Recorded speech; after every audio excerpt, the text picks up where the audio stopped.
Okay, go. Okey, Assalamualaikum, selamat petang rakan-rakan saya, walau di mana juga anda berada. Semoga anda berada dalam keadaan sihat walafiat dan juga bersemangat. So hari ni kita ride motor.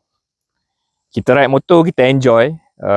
Tapi kebetulan rakan saya daripada Terengganu nak minta saya ceritakan berkenaan dengan kisah pembunuhan Pesuruhjaya Tinggi British di Melaya pada tahun 1951, Sir Henry Gurney. Dia dibunuh pada 6 Oktober 1951 di lokasi tempat kita berada ni. So saya ingat-ingat lupa sejarah dia, tapi saya cuba yang terbaik. Kita sekarang ni berada lebih kurang dalam 8 batu ke arah Gap House ataupun The Gap di Bukit Fraser. So jalan ni daripada Kuala Kubu Baru menuju ke Gap House ataupun Bukit Fraser lah. Dan this location very unassumingly adalah lokasi di mana kejadian pembunuhan Sir Henry Gurney, Pesuruhjaya Tinggi British di Melaya ketika itu berlaku lah. So this sharp corner ataupun S-bend ni, dia macam huruf S ni, tempat di mana berlaku. Tapi kalau saya nak ceritakan sejarah yang panjang, mungkin sejam tak habis lah kan. Tapi secara ringkasnya, kumpulan yang bertanggungjawab membunuh Sir Henry Gurney adalah Regimen ke-6 Parti Komunis Melaya, iaitu Regimen ke-6 ni adalah regimen yang berada di Pahang lah. Disebabkan itu juga selepas peristiwa pembunuhan Sir Henry Gurney, tentera British mengumpulkan seluruh penduduk di Kampung Teras. Kalau daripada Bukit Fraser ni 20 km ataupun 25 km ke arah timur adalah Teras ataupun Pekan Teras lah.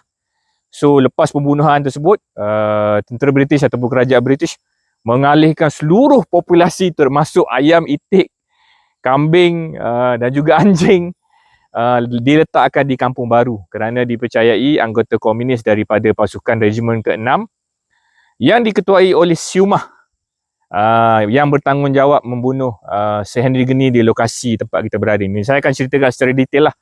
So kalau anda tengok, lokasi kita ni adalah defilement area, tebing tinggi yang sukar, dan situasi pada tahun 1950-an, jalan ini lebih sempit sebenarnya lah. Jalan ini hanya boleh dilalui lebih kurang dalam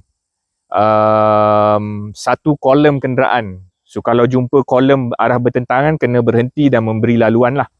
So kolom Sir Henry Gurney pada 6 Oktober 1951 tu, dia ada 4 kolom kenderaan. Satunya adalah kereta perisai. Yang kedua kereta Sir Henry Gurney, Rolls Royce Silver Wraith. Dalam cerita James Bond Spectre, kereta Rolls Royce tu masih ada lagi di Museum Pulau Pinang. Kenderaan ketiga adalah van atau radio car yang paling canggih ketika itu. Radio yang paling canggih ketika itu, radio transmitter ataupun wireless set. Dan kenderaan keempat adalah Land Rover. So dalam kenderaan Rolls Royce Silver Wraith yang dinaiki oleh Henry Gurney, yang memandu adalah Encik Muhammad Din. Duduk di sebelah Encik Muhammad Din adalah DJ Staples ataupun setiausaha sulit Sir Henry Gurney waktu itu. Kalau zaman sekarang ni kita panggil SUSK lah. Dan di belakang Lady Lothar Gurney ataupun isteri Sir Henry Gurney, dan duduk di sebelah beliau adalah Sir Henry Gurney lah. So dia melalui jalan ini pada pukul 10 pagi. Dia bertolak daripada King's House di Kuala Lumpur. Tujuan dia adalah untuk bercuti, sebab Fraser Hill ni adalah sanatorium station lah, tempat orang-orang putih dulu, sebab cuaca dekat Melaya ni panas. Dia datang Fraser Hill, dia berehat seminggu dan dia balik semula ke Kuala Lumpur untuk rejuvenate dan juga refresh balik.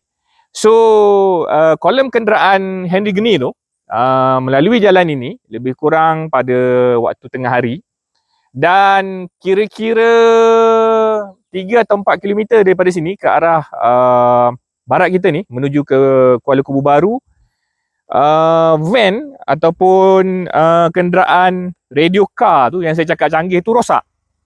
So bila kenderaan rosak, ketua kolom kenderaan Sir Henry Geni ketika itu menasihatkan Sir Henry Geni untuk tunggu, kita baiki dulu van ni dan kita akan bergerak.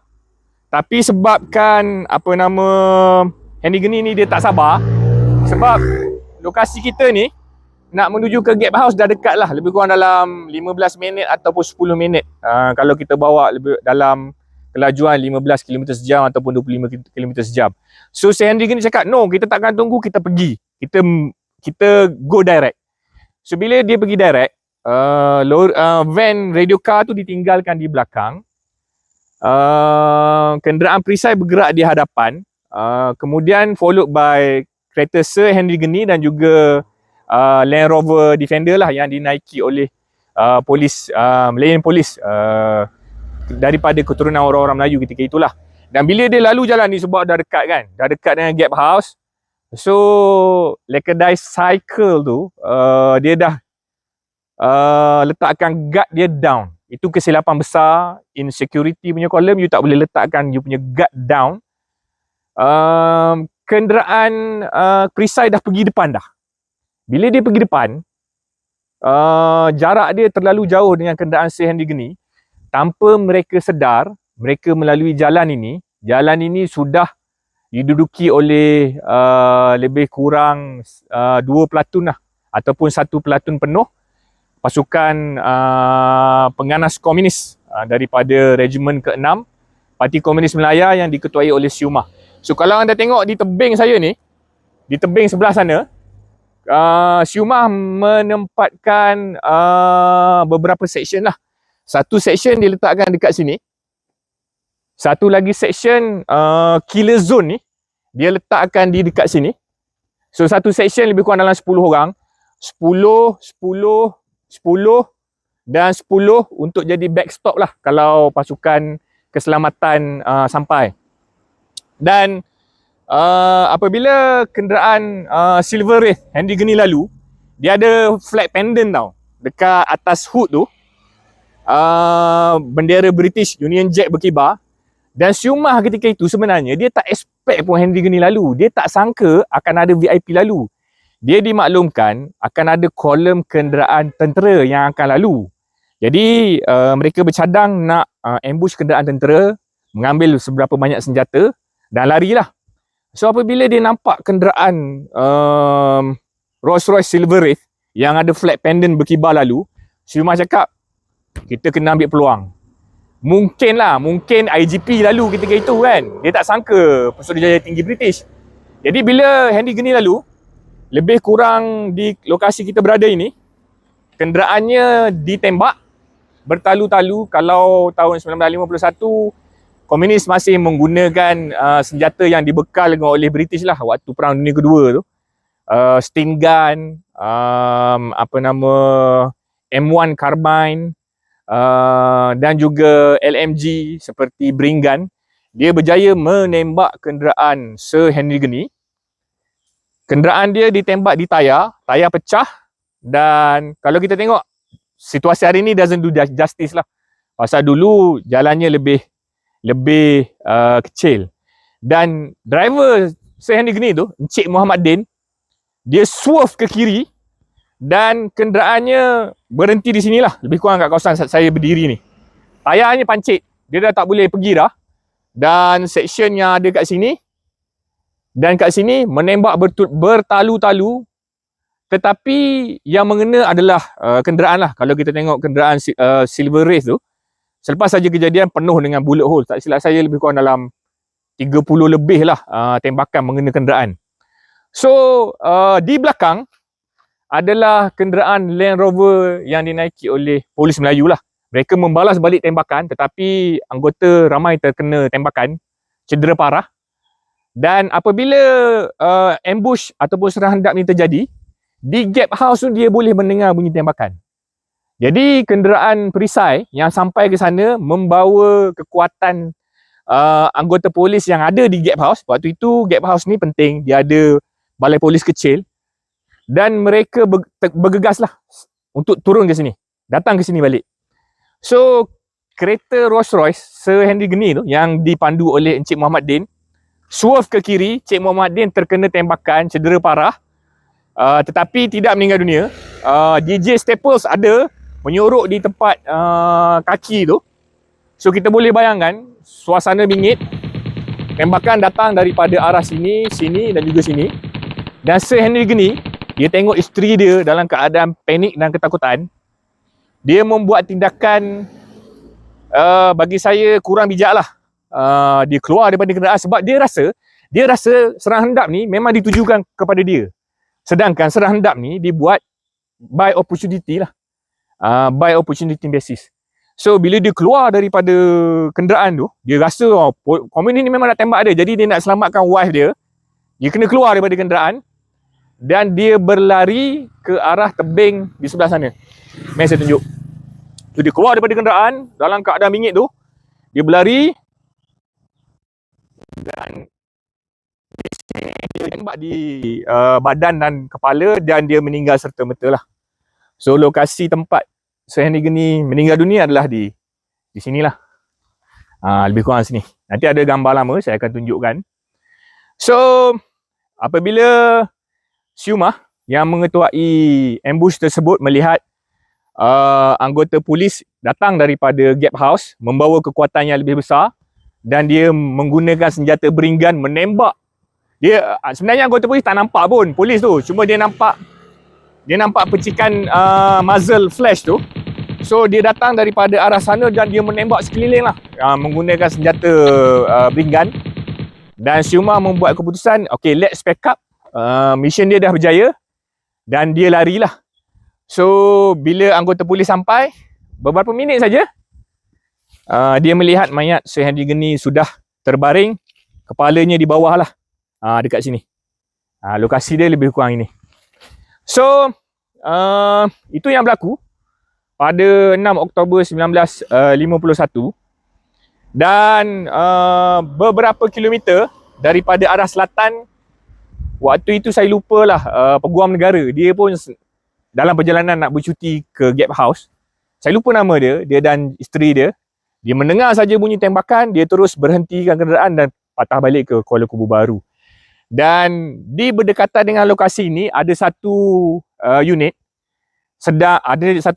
tentera British, iaitu tak silap saya Royal Kent Regiment lah. Dia sedang melaksanakan patrol sebab dia pun dapat maklumat ada kehadiran komunis dekat kawasan ni. So mereka bergegas ke kawasan ini dan buat mopping up lah. Tak berjaya menangkap Syumah pada ketika itu, tetapi repercussionnya adalah satu komuniti penduduk Cina dialihkan dan diletakkan di kawasan Kampung Baru. So sebenarnya saya nak cerita panjang lagi, tapi I think we don't have much time. Cuaca pun dah gelap. Sebenarnya pada tahun 1951 penganas komunis ataupun Parti Komunis Melaya berada pada lowest point dia sebenarnya, pasal tindakan Sir Henry Gurney melancarkan rancangan BRICS ataupun rancangan Sir Harold Briggs tu, Kampung Baru tu sebenarnya dah berjaya melemahkan komunis. So relatively pada tahun 1951 suasana sudah menjadi sedikit aman berbanding apabila mula-mula darurat diisytiharkan, iaitu pada bulan Julai 1948. Tetapi dengan berlakunya kejadian besar ini, seorang pesuruhjaya tinggi British dibunuh di Melaya, dia mengakibatkan seluruh penduduk Melaya merasakan tidak selamat lah. Kalau komunis boleh bunuh pesuruhjaya tinggi British, maknanya orang awam, orang biasa lagilah boleh dibunuh oleh penganas komunis. Dan kerajaan British mengambil masa yang agak panjang dan lama mencari pengganti Sir Henry Gurney. Sebab dia nak cari pengganti yang betul-betul boleh eradicate masalah keganasan komunis di Melaya lah. Dan dia berjaya memilih satu tokoh yang besar, yang hebat, yang saya sendiri kagumi, iaitu Sir Gerard Templar. Dan Sir Gerard Templar datang pada awal Februari 1952 dengan satu amanat dan satu tanggungjawab yang cukup besar. Sebab waktu Sir Henry Gurney, Director of Operation ataupun pengarah ketenteraan atau pengarah keselamatan sebenarnya diletakkan di atas kepala anggota polis ataupun anggota tentera. Tetapi bila General Templar datang, dia memegang dua topi. Supremo, dia memegang jawatan sebagai Pesuruhjaya Tinggi British di Melaya, dan dia juga memegang jawatan sebagai Director of Operation. Dan Templar ini diberikan kuasa oleh Winston Churchill, Perdana Menteri British ketika itu, untuk trample over individual rights. Tapi you must use your power sparingly lah. Tak boleh guna sesuka hati, berleluasa. You kena guna kuasa yang saya berikan kepada anda hanya untuk membasmi masalah komunis di Melaya. Dan dia berjaya lah. Templar pulang semula ke England. Selepas 3 atau 4 tahun di Melaya, dia balik semula pada tahun 1955. Dan dia dah layout lah rancangan untuk Melaya merdeka. Melaya diberikan kepada pemimpin orang Melayu untuk mula mentadbir Melaya. Selepas dia balik, even though dia digantikan dengan Sir Donald McGillivray.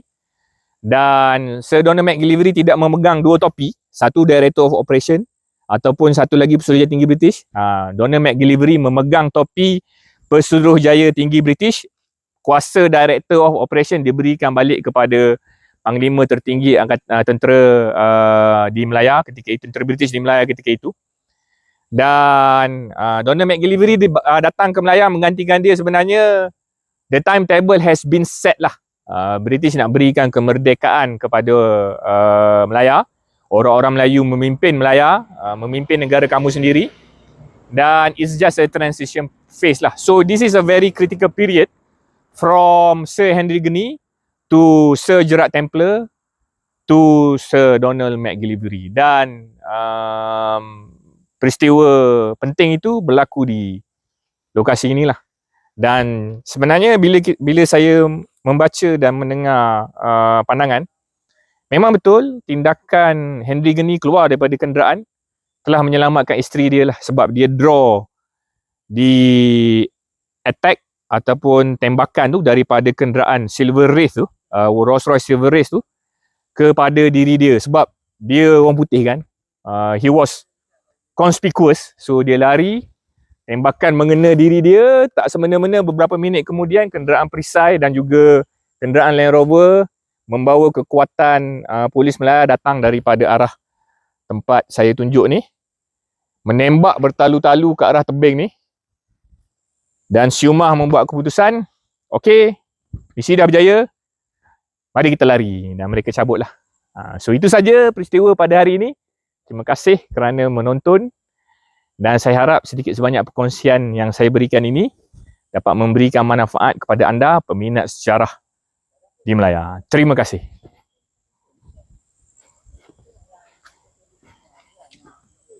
Oh, awesome. Okey, berapa minit 18 minit. Aku dah stop tadi.